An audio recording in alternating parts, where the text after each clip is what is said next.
नमस्कार दोस्तों, स्वागत है आपका मेरे YouTube channel study with Vivek Kumar में। दोस्तों, जैसा कि आप सभी जानते हैं कि इस चैनल पर हमने जनरल साइंस की सीरीज स्टार्ट की है और उसमें वे लगभग सभी क्वेश्चन हमने कराए हैं जो अब तक किसी न किसी एग्जाम में आए हुए हैं। तो दोस्तों, ये प्रतियोगी परीक्षाओं की दृष्टिगत तो इम्पोर्टेंट है ही, साथ ही साथ जो बच्चे कक्षा 10 या 12 में हैं उनके लिए भी काफ़ी इम्पोर्टेंट है, क्योंकि आजकल बोर्ड परीक्षा में कक्षा 10 में लगभग 20 क्वेश्चन मल्टीपल चॉइस आते हैं। तो चलिए दोस्तों, आज स्टार्ट करने वाले हैं हम फिजिक्स में लाइट यानी प्रकाश। तो चलिए देखते हैं, शुरुआत करते हैं। देखते हैं पहला क्वेश्चन। तो दोस्तों, पहला क्वेश्चन है हमारा कि प्रकाश की किस घटना के कारण वस्तु हमें दिखाई देती है। तो दोस्तों, ऑप्शन है इसके अपवर्तन, परावर्तन, दुर्बण या व्यतिकरण। तो दोस्तों, जो प्रकाश में परावर्तन होता है उसके कारण वस्तुएं हमें नज़र आती हैं। तो इसका होगा आंसर ठीक नंबर बी। दोस्तों, परावर्तन का मतलब होता है जब कोई प्रकाश किरण किसी माध्यम में आती है, किसी चिकने पृष्ठ से टकराकर वापस उसी माध्यम में लौट जाती है, तो घटना परावर्तन की होती है। तो दोस्तों, कोई प्रकाश किरण आएगी, किसी वस्तु से टकराएगी और टकराने के बाद वो हमारी आँख पर आकर लगेगी, यानी रेटिना पर दीप्ति उत्पन्न करेगी, जिसके कारण हमें वस्तुएं नज़र आएंगी। तो दोस्तों, इसका ऑप्शन नंबर बी ठीक होगा, यानी परावर्तन के कारण हम वस्तुओं को देख पाते हैं। चलिए देखते हैं अगला क्वेश्चन।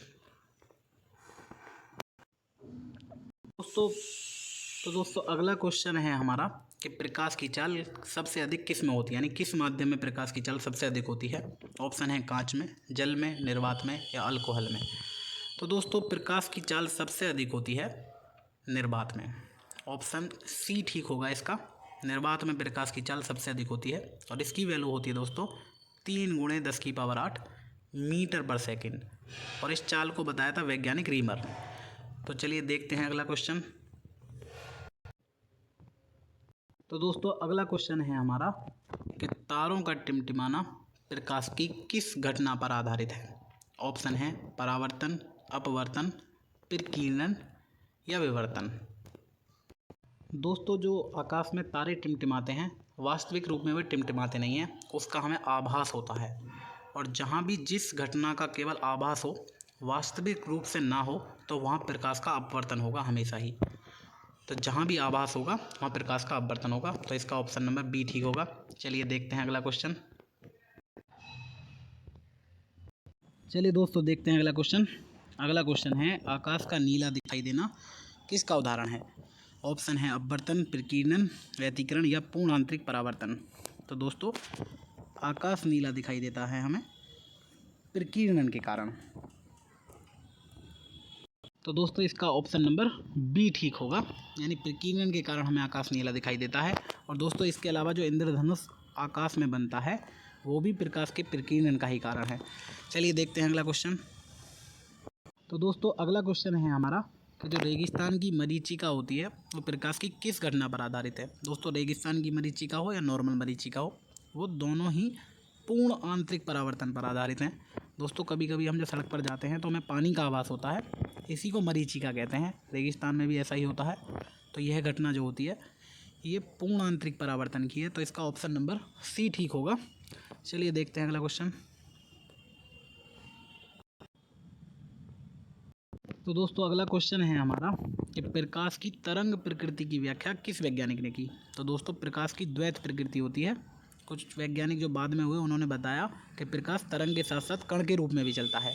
तो दोस्तों, सबसे पहले बताया गया था कि प्रकाश एक तरंग के रूप में चलता है, तो ये बताया था दोस्तों मैक्सवेल ने। तो मैक्सवेल ऐसे वैज्ञानिक हुए थे जिन्होंने बताया था कि प्रकाश की प्रकृति तरंग प्रकृति होती है, और तरंग प्रकृति के साथ साथ तरंग भी होती है अनुप्रस्थ तरंग। तो दोस्तों, अनुप्रस्थ तरंग के रूप में चलता है प्रकाश। चलिए देखते हैं अगला क्वेश्चन।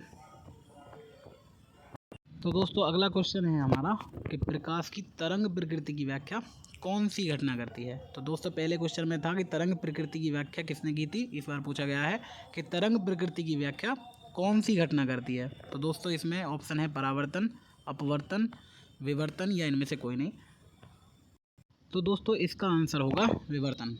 देखिए दोस्तों, विवर्तन का मतलब होता है तरंग का मुड़ जाना। प्रकाश तरंग का मुड़ना कहलाता है विवर्तन।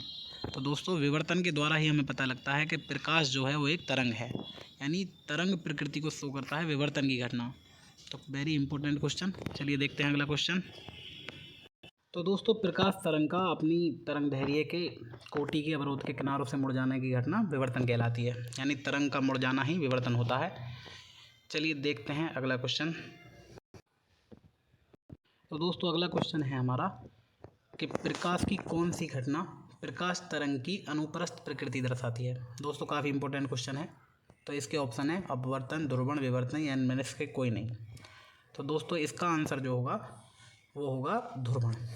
ध्रुवण के कारण ही हम पता लगा पाते हैं कि जो प्रकाश होता है उसकी तरंग की प्रकृति अनुप्रस्थ होती है। तो दोस्तों इसका होगा ऑप्शन नंबर बी ठीक होगा। चलिए देखते हैं अगला क्वेश्चन। चलिए दोस्तों देखते हैं अगला क्वेश्चन। तो अगला क्वेश्चन है हमारा प्रकाश की द्वैत प्रकृति की व्याख्या किसने की। तो दोस्तों मैंने आपको पहले बताया था प्रकाश की दो प्रकृति होती हैं, प्रकाश तरंग के रूप में और कण के रूप में, दोनों के रूप में चलता है। तो प्रकाश की तरंग प्रकृति को तो बताया था मैक्सवेल ने, तरंग प्रकृति बताई थी मैक्सवेल ने, जबकि प्रकाश की कण प्रकृति बताई थी मैक्स प्लांक ने। तो कण प्रकृति बताई थी दोस्तों मैक्स प्लांक ने, और न्यूटन ने बताया था प्रकाश चलता है कणिकाओं के रूप में। तो दोस्तों इसका होगा ऑप्शन नंबर सी ठीक। तो इसका आंसर है मैक्स प्लांक। चलिए देखते हैं अगला क्वेश्चन। अगला क्वेश्चन है दोस्तों हमारा प्रकाश कणों को क्या कहते हैं। तो दोस्तों प्रकाश कणों को क्या कहते हैं, ऑप्शन है नंबर सी ठीक इसका। प्रकाश कणों को कहते हैं दोस्तों फोटोन। फोटोन कहा जाता है दोस्तों प्रकाश कणों को। जो प्रकाश कण होते हैं वो छोटे छोटे ऊर्जा के पैकेट के रूप में चलते हैं, जिन्हें हम फोटोन कहते हैं। ऊर्जा के पैकेट होते हैं छोटे छोटे कण, इन्हें फोटोन कहा जाता है। दोस्तों आज ये थे 10 क्वेश्चन, काफ़ी इंपॉर्टेंट थे। वीडियो को पूरी देखने के लिए धन्यवाद। अच्छी लगी हो तो लाइक करें और शेयर करें। धन्यवाद।